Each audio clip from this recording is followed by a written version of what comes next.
तकनीक की मदद से झूठ को पेश किया गया। विपक्ष को विरोधी नहीं माना जाना चाहिए। विपक्ष की राय भी सामने आनी चाहिए। चुनाव लड़ने की गरिमा का ध्यान नहीं रखा गया है। देश से चुनौतियां खत्म नहीं हुई हैं।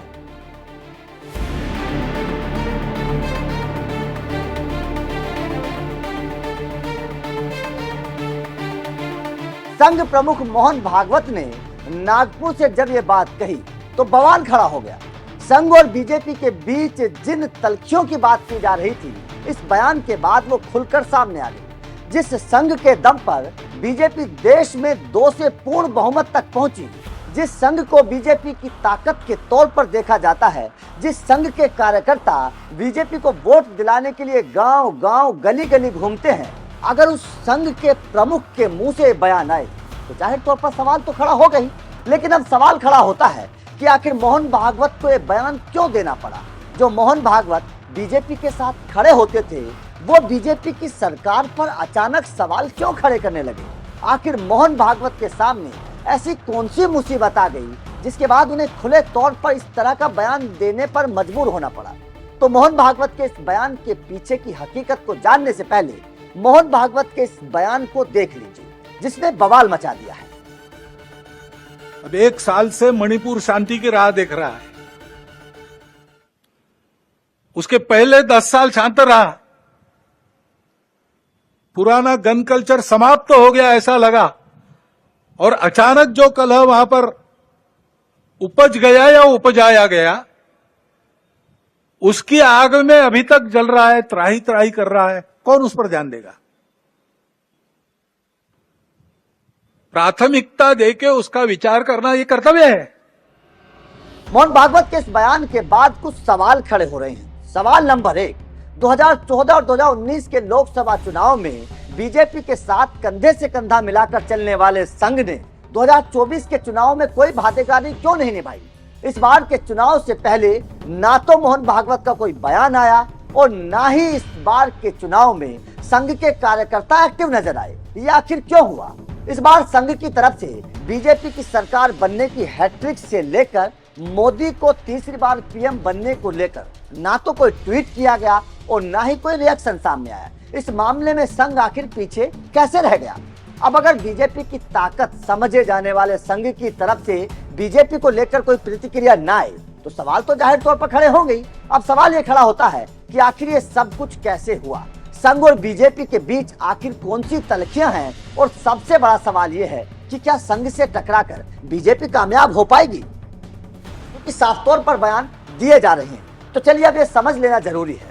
दरअसल संघ प्रमुख की तरफ से बयान जेपी नड्डा के बयान से जोड़कर देखा जा रहा है। चुनाव के दौरान नड्डा ने साफ तौर पर कहा था कि बीजेपी अब अपने पैरों पर खड़ी है। केवल ये बयान ही नहीं, बल्कि इस बार के चुनाव में बीजेपी ने संघ से कोई मदद भी नहीं मांगी थी। पिछले 2 चुनावों में संघ यूपी से लेकर बिहार तक काफी एक्टिव था, चर्चा में था और मदद कर रहा था। लेकिन इस बार आरएसएस दूर रहा। सूत्रों के मुताबिक खबर तो ये भी है कि नड्डा के बयान के बाद संघ इतना नाराज था, इस बार के चुनाव में स्वयं सेवकों ने जमीनी स्तर पर कोई मदद नहीं की। बीजेपी की मदद तो छोड़िए, मोहन भागवत ने बीजेपी के ऊपर 5 ऐसे दनदनाते सवाल खड़े कर दिए हैं जिसके बाद ना तो मोदी को नींद आएगी और न ही अमित शाह को।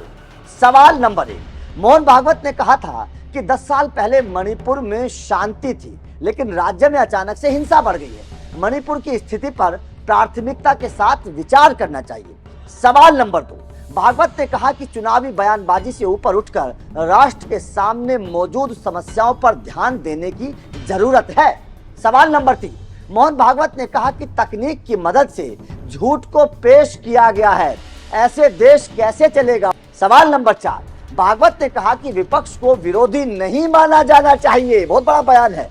वे विपक्ष हैं और एक पक्ष को उजागर कर रहे हैं, इसलिए उनकी राय भी सामने आनी चाहिए। ये बयान मोहन भागवत का बहुत बड़ा है विपक्ष को लेकर।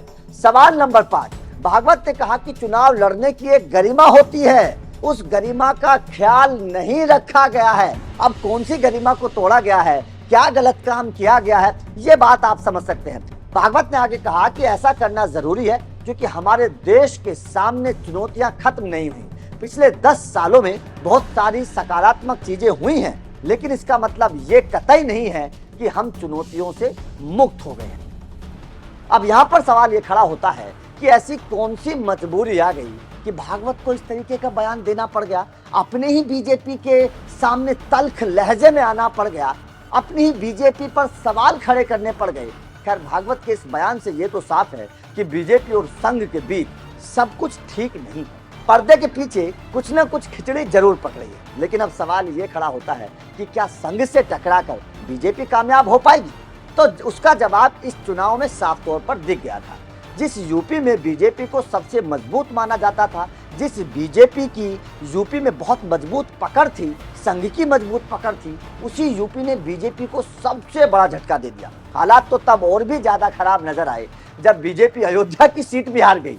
जिस राम मंदिर ने बीजेपी को सत्ता तक पहुंचाने के लिए संजीवनी का काम किया, जिस राम मंदिर की आवाज को उठाकर बीजेपी ने देश के लोगों के दिल में जगह बनाई, जब वो मंदिर बना तो उसी अयोध्या ने बीजेपी को नकार दिया, उसी अयोध्या से बीजेपी का उम्मीदवार हार गया। इससे साफ तौर पता चलता है कि संघ से टकराकर बीजेपी को नुकसान होगा। उसके पीछे की सबसे बड़ी वजह है संघ की जमीनी पकड़। संघ की पकड़ गांव-गांव, शहर-शहर तक है। ऐसे में अगर बीजेपी संघ से ही दुश्मनी मोल ले लेगी तो जनाब आगे का रास्ता आसान कतई नहीं होगा। तो आपका इस खबर पर क्या कहना है और मोहन भागवत के इस बयान को आप किस तरीके से देखते हैं, कमेंट करके जरूर बताइएगा। और क्या आपको भी लगता है कि संघ को नाराज करके बीजेपी कामयाब हो पाएगी? वीडियो अच्छी लगी हो तो लाइक और शेयर जरूर करिएगा, चैनल को सब्सक्राइब करिएगा, क्योंकि अपडेट लगातार मिलते रहेंगे। Thank you very much.